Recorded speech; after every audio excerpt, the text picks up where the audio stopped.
Bonjour chers frères et sœurs, salut aux amis de l'histoire. Vous avez peut-être comme moi, enfant, à l'école primaire, lu ces ouvrages, ces manuels d'histoire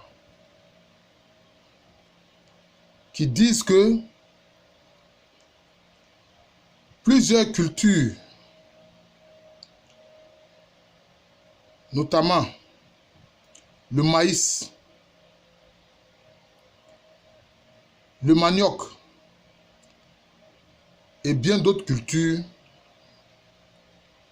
ont été apportées en Afrique, notamment dans les régions du Golfe de Guinée par les Européens. Sans doute vous avez lu ces manuels-là, ces manuels d'histoire comme moi. Et ces manuels d'histoire existent encore et sont utilisés dans des pays d'Afrique. Or, ces manuels d'histoire ne font que distiller un mensonge historique. Malheureusement, beaucoup de ministères de l'éducation ne font rien pour changer cela. Mais les Européens qui commencent à fréquenter nos côtes, notamment le Golfe de Guinée, ils viennent quand?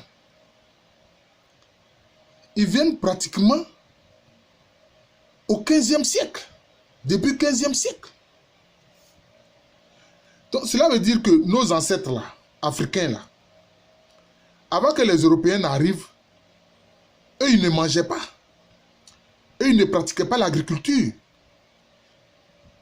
Voyez-vous? Et on prétend que ces Européens là ont pris ça aux Amériques pour les apporter ici. Or, eux-mêmes, leur rapport là-bas avec les Amérindiens était très mauvais. Les Amérindiens les fuyaient. Et puis, combien de temps durait la traversée entre l'Amérique du Sud et le Golfe de Guinée? Combien de temps? Est-ce que la préoccupation de ces navigateurs et marins européens était de venir nourrir des Africains? Rien que déjà, par ce point-là, on voit que c'est un mensonge historique. Comme pour vous faire croire que les Noirs ont tout reçu d'eux. Or, ce que nous avons vu d'eux, souvent c'est leur maltraitance. Voyez-vous, ce mensonge qui est perpétué doit prendre fin. D'ailleurs, les cultures dont il parle, le maïs, le manioc, l'igname, existent à l'état sauvage. Ça existe à l'état sauvage. Et nous qui, enfants, allions en brousse dans les champs, on voyait ces cultures-là à l'état sauvage. Vous voyez? Même le café, qui disent avoir envoyé notamment les Français et autres, Anglais et autres, le cacao. Mais c'est vrai, ils ont pris le café, le cacao, parce que eux-mêmes, ils voulaient en profiter. Puisque le café, avec la caféine, ça permet de résister à la fatigue. Hein? Et de résister au sommeil. Ils ont envoyé cette culture-là domestiquée, mais cette culture existait déjà à l'état sauvage en Afrique. C'est-à-dire non domestiquée par les hommes. Même encore aujourd'hui, nous le voyons. Que ce soit le cacao ou le café. Mais c'était des cultures que les Africains n'utilisaient pas dans leur alimentation, mais ça existait. Mais entre nous, le climat qui règne en Amérique du Sud, le climat équatorial, en Amazonie et autres, ce même climat-là, on le trouve en Afrique. Les mêmes causes produisent toujours les mêmes effets. Si on a trouvé ces cultures-là en Amérique, on les trouve aussi en la zone subéquatoriale, notamment sur le golfe, dans le golfe de Guinée, c'est une zone subéquatoriale. Sans compter maintenant la zone équatoriale en Afrique centrale. On trouve ces mêmes cultures-là à l'état sauvage. Maintenant, pour en finir avec ce mensonge, voyez-vous, le problème, c'est que l'archéologie n'est pas financée dans nos républiques. L'archéologie peut permettre de savoir à quel moment les Africains ont domestiqué ces cultures qu'ils consomment. Parce que l'agriculture commence quand? L'agriculture commence pratiquement 12 000 ans avant Jésus-Christ. Entre 12 000 ans et 11 000 ans avant Jésus-Christ. La période qui précède, c'était la période du Paléolithique, où les hommes vivaient de chasse et de cueillette. Mais à partir du Néolithique, entre 12 000 ans et 11 000 ans avant Jésus-Christ, les hommes commencent à se livrer à l'agriculture et ils commencent à se sédentariser. Voyez-vous, il y a eu quelques recherches archéologiques, notamment dans le nord du Dahomey, de ce qu'on a appelé le Dahomey Guep. Vous pouvez lire à ce propos-là les écrits du professeur Adou Boahen. Mais qu'est-ce que ça dit? Mais l'archéologie a mis à jour le fait que l'igname était cultivé dans cette zone-là depuis la période du Néolithique. C'est pour ça d'ailleurs que Adou Boahen a considéré cette zone du nord du Dahomey, qu'il a appelé le Dahomey Guep. Enfin, aujourd'hui, c'est le nord de la République actuelle du Bénin, il faut comprendre. Que certains ancêtres Akans ont vécu dans cette zone. Notamment ceux qui ont domestiqué l'igname. Et cela est perpétué par la tradition orale. Voyez-vous, il y a un clan au sein des Akans. Les Akans ont 7 grands clans. Bon, ailleurs, il y en a 5. Pour certains, il y en a 5. Parce qu'en fait, il y a un clan qui s'est scindé en 3 clans. Le clan que l'Inzma appelle Azanwoulé et que les Agnis appellent Assanglo, mais que les locuteurs du Twi tels que les Ashanti et autres appellent Kona Asokore. Mais ce clan-là dit que ce sont ses ancêtres qui ont domestiqué l'igname et pratiqué la culture de l'igname. Pour ceux qui ont eu à assister à la célébration de l'Abissa, notamment à Bassam,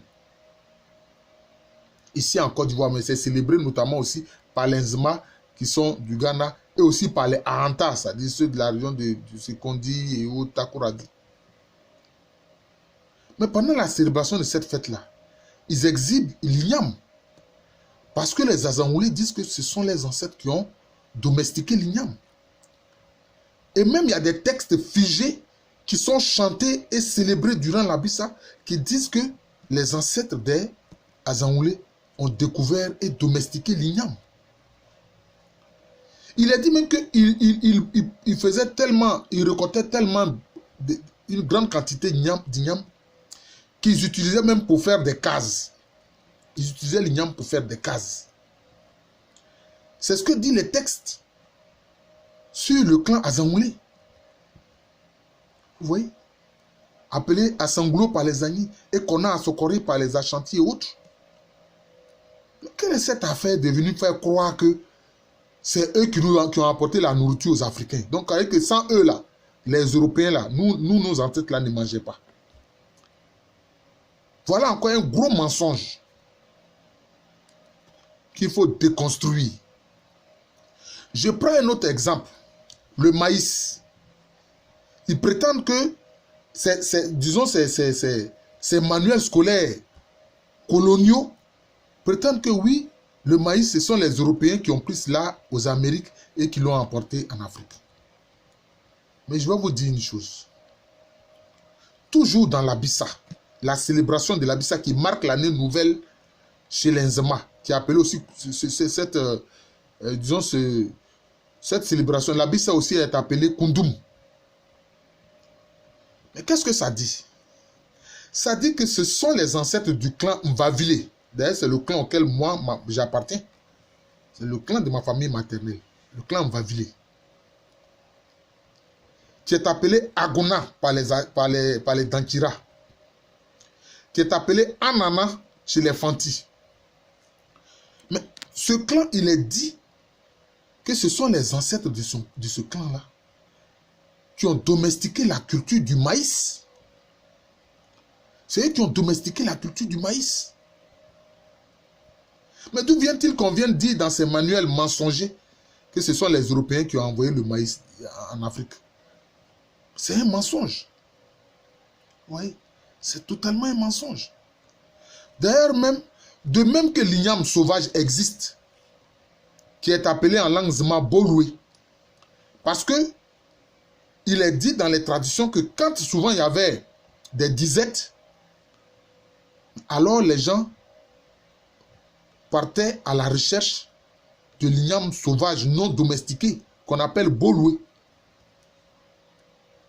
Vous voyez? Et pour toutes ces cultures-là, mais il y a des mots dans nos langues pour les désigner. Ce ne sont pas des mots d'emprunt. L'igname est appelé Eloué. La preuve, d'ailleurs, la célébration en général chez beaucoup de groupes akans, disons du rituel de la fête qui marque l'année nouvelle, dans tout l'espace où on parle Agni, on appelle ça quoi? Eloué lié. C'est-à-dire manger l'igname. Ou simplement on appelle Eloué. L'igname. Vous voyez? Mais la célébration de la fête de l'igname, mais date de la nuit des temps. Hein? Donc, ces ouvrages mensongers veulent faire croire que c'est au 15e siècle, quand les Européens arrivent, alors qu'on découvre l'igname, et que alors on fait justement ces rituels qui marquent l'année nouvelle et dont la culture de l'igname est au centre. C'est un mensonge. Il faut qu'on retire de nos écoles ces manuels mensongers-là et qu'on fasse d'autres manuels. Vous voyez?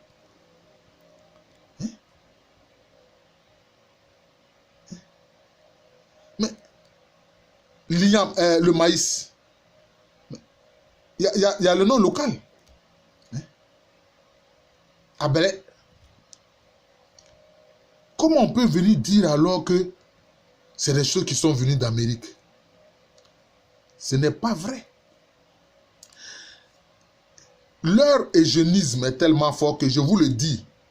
Si d'aventure il y avait eu des zones de climat savanicole, comme ce qu'on trouve dans le moyen Niger ou le Sahel, il viendrait dire que le fonio, le mil, le sorgho, c'est de l'Amérique qu'ils ont envoyé ça en Afrique. Mais regardez, même les Aladjans qui sont sur la côte, en Côte d'Ivoire ici, dans le golfe de Guinée, ils cultivaient le mil. Ils cultivaient le mil. Cela veut dire que les lointains ancêtres ont découvert cette céréale-là depuis longtemps. Vous voyez? Ils l'ont domestiqué. Vous voyez? Ils l'ont domestiqué. Le riz, dans la célébration toujours de la Bissa ou du Kundum par les Nzema, mais il est dit que c'est le clan qu'on appelle le clan Ezoïli, qui est appelé Asona chez les Ashanti, les Fanti et autres, et qui est appelé Sohié par certains groupes Agni. Mais ce sont les ancêtres de ces clans-là qui ont domestiqué et pratiqué la culture du riz les premiers. Si bien que dans la célébration de la Bissa, chaque clan exhibe la culture que son ancêtre a eu à découvrir. C'est comme ça. Les Izoglés vont exhiber le riz parce que ce sont les ancêtres qui ont domestiqué et fait découvrir cette plante-là aux autres. Les Mvavlés vont exhiber le maïs parce que ce sont les ancêtres qui ont domestiqué et pratiqué les premiers cette culture. Les Azangoulés vont exhiber l'igname parce que ce sont les ancêtres qui ont découvert et pratiqué les premiers la culture de l'igname. C'est ainsi. Mais quels sont ces mensonges qui veulent faire croire que sans la venue des Européens au 15e siècle, nos ancêtres ne mangeaient pas? Mais ce n'est pas sérieux. Ce n'est pas sérieux. Ils ne sont pas allés commercer sur la côte avec les Bantous qui étaient en Afrique centrale. Je ne parle pas de ceux qui sont sur la côte. Hein, au niveau de l'Angola et autres, non. Mais ceux qui sont plus à l'intérieur, ils ne mangeaient pas. Ils ne connaissaient pas ces cultures-là, ils les connaissaient très bien. Hein? Mais au néolithique, l'Afrique a été l'une des premières zones, hein, de la pratique de l'agriculture. Mais d'où vient-il que ces manuels mensongers viennent faire croire qu'on a reçu ces cultures-là des Européens qui, tellement soucieux de notre bien-être, les ont fait venir d'Amérique? Il faut que ces manuels mensongers soient retirés de la circulation. Oui. Et même vous verrez, les traditions orales africaines ne sont pas seulement des traditions, mais ce n'est pas seulement, je vais dire, une transmission de mémoire. Mais parce que c'est joué. Quand chaque année, au moment de la célébration de l'Abissa, chaque clan vient exhiber la culture que son ancêtre a découvert et pratiquée. Et cultivée. Mais est-ce qu'on peut oublier? Même il y a un aspect qui rappelle le paléolithique, l'histoire du paléolithique. Parce qu'il y a un clan que les Nzema appellent Ndouafo. Et que chez les Ashanti et autres, on appelle Aduana Abradé. D'ailleurs, dans le nom Aduana, ça veut dire, vous avez le mot Adua, qui désigne le chien. Vous voyez que ceux qui parlent baoulé, ils savent que le chien est appelé Aloua, en langue baoulé. Mais parce qu'il est dit que ce sont les ancêtres des Aduana ou des Ndouafo. Ce clan est appelé Ahua par les Agnis. Mais c'est eux qui ont apprivoisé le chien. Et c'est eux qui ont domestiqué le feu. Ce qui est dit là, ça correspond à quoi concernant ce clan-là? Les frères, ça correspond au paléolithique. Parce que le chien là, c'était quoi? C'était un loup. Le chien, c'était un loup. Mais qui était apprivoisé par les ancêtres des Ndouafo, des Ahua, des Aduana. Et ça correspond à ce qui est dit au niveau du paléolithique. Et d'ailleurs, même les Akans vont plus loin pour dire que c'est ce clan-là qui, le premier, est sorti du lieu de la création et qui a peuplé la terre. Mais ça correspond au paléolithique. Ça correspond à la vie des chasseurs-cueilleurs. Parce que c'est pour les besoins de la chasse que les hommes ont apprivoisé le chien qui n'était qu'un loup très dangereux. Vous comprenez? Et on dit que c'est eux qui ont domestiqué le feu. Donc c'est eux qui ont découvert le feu, qui l'ont domestiqué. Mais ça correspond à ce que dit la paléontologie concernant le paléolithique. Donc vous voyez, le fait que dans nos traditions africaines, le passé de nos ancêtres est actualisé à travers des célébrations. Mais on n'oublie pas. C'est pour ça que souvent, j'ai dit à mes étudiants, j'ai dit à ceux que je forme concernant l'histoire africaine, je dis faites attention. La tradition orale africaine n'est pas seulement une transmission de mémoire, mais elle est jouée. Elle est actualisée chaque année. Donc les gens ne peuvent pas oublier. Les gens ne peuvent pas oublier l'histoire de leurs ancêtres. Ils ne peuvent pas oublier. Parce que c'est joué et actualisé à travers certains rites, à travers certains rituels. Vous voyez? C'est comme ça. Même pour, comment on appelle ça, les boissons. Le vin du palmier raffia.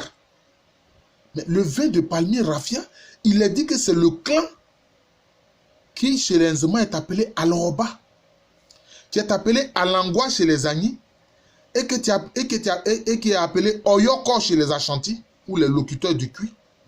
Mais c'est ce clan-là qui a découvert comment on extrait le vin du palmier raffia. Vous voyez? Qui a découvert comment on extrait le vin du palmier raffia. Vous voyez? Donc, nos ancêtres avaient une alimentation très riche. Ils n'ont pas reçu ça des Européens. Même encore concernant le palmier à huile. Mais il est dit que ce sont les ancêtres des Mbavilé qui ont découvert le palmier à huile. C'est eux qui ont découvert le palmier à huile. Oh, les graines du palmier à huile. Mais c'est avec ça qu'on fait la sauce graine, comme on dit. Ça entre dans l'alimentation et c'est avec ça aussi qu'on fait le vin de palme. Vous voyez? Vous voyez? Voilà comment des manuels mensongers continuent de circuler. Tout ça pour perpétuer le fait que l'Africain ait un complexe d'infériorité. Non. Il faut que ça s'arrête. Ce que je peux concéder à ces manuels mensongers, je dis tout au plus peut-être qu'ils ont fait venir des variétés, d'autres variétés, ce dont je doute d'ailleurs. Parce que quand vous prenez le maïs, mais il y a plusieurs variétés de maïs. Quand vous prenez l'igname, mais il y a plusieurs variétés d'igname. Ici en Côte d'Ivoire, on connaît, il y a le bête-bête, le clin-clin, etc. Différentes façons de les appeler. Bon, ça, les femmes au marché savent mieux que moi. Ce n'est pas l'historien qui va venir parler de ces variétés de maïs avec leurs noms locaux. Vous voyez? Donc, il y a plusieurs variétés. Même les variétés sauvages, donc, comme je l'ai dit, existent encore en brousse. Vous voyez? Même le dattier, le palmier dattier, il est dit que les ancêtres du clan Vavile, appelés Aguna, dans le Dankira, mais c'est eux qui ont découvert le palmier dattier. Mais ce palmier dattier-là, c'est le palmier dattier qu'on trouve dans la zone sub-équatoriale. Et qui est différent du dattier qu'on trouve dans les oasis. Parce que le dattier des oasis, lui, il est très grand de taille. Enfin, il est élancé. Alors que celui du sud, là, lui, il est de petite taille. Et souvent, on le rencontre dans des zones un peu marécageuses. Mais les Inzima connaissent le nom du dattier. Ils l'appellent Mlehia. Oui, ils connaissent le dattier, ils l'appellent Mlehia. Voilà. Mais tout ce que les Européens ont envoyé qui n'est pas de chez nous, vous verrez que le nom qu'on donne à ces objets-là sont un peu des prononciations africaines de ce qu'ils ont envoyé. Hein? Quand la voiture, on dit quoi? Hein? Tomobi. Ou bien les Malinqués disent Mobli. Hein? Ou bien que les hommes disent carré. Parce que ça vient de là-bas. La bicyclette, il dit quoi? Hein? Basket. Les hommes disent basket. Donc vous voyez que là, on reprend le nom tel que envoyé par les Européens qui correspond aux objets qu'ils ont introduits chez nous. Vous voyez? Mais qui ne viennent pas dire que les cultures que nos ancêtres ont découvert et domestiquées depuis le néolithique, que c'est eux qui nous ont envoyé ça de l'Amérique. Ce n'est pas vrai. Il faut que ces manuels changent. Partagez cette vidéo-là. Il faut que ces manuels changent. Ce sont des manuels mensongers. Il ne faut pas continuer de perpétuer nous-mêmes ce qui va provoquer en nous un complexe d'infériorité par rapport au lécoderme, par rapport aux caucasiens. Non. Voilà. Nos ancêtres, eux-mêmes ont découvert ces cultures-là. Voilà. Et eux-mêmes ont pratiqué depuis le néolithique ces cultures. Le maïs, l'igname, le riz, etc. Vous voyez. Je vous remercie. Je suis le professeur Alou Kwame René. Professeur titulaire d'histoire à l'université Félix Houphouët-Boigny à Abidjan, en Côte d'Ivoire, en Afrique de l'Ouest. Merci encore et bonne journée à vous.